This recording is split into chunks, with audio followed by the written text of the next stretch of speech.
Interesting, small size and portability are the reasons why we like little drones, but sometimes we may get annoyed with the battery life.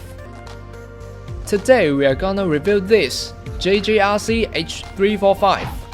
Compared it to the others, it's not a drone but two drones, which could solve a problem with a battery. If one's dead, take out the other one. Inside the box, there are two drones, a transmitter, charging cable, user manual, and a QR code. It's an AI game that you can play when getting bored. Flying is similar to the little other drones, which has functions like headless mode, 1-key return, and 3D flips. And it's easy to control. Last but not least, the speed of the 3D flips is fast and you will love it.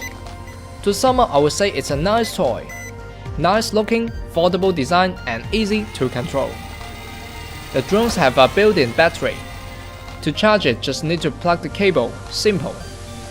Two drones can extend your flying time to around 12 minutes. Now it's only $28. Worth or not, you're welcome to drop down some comments or join our poll. Thanks for watching and see you next time.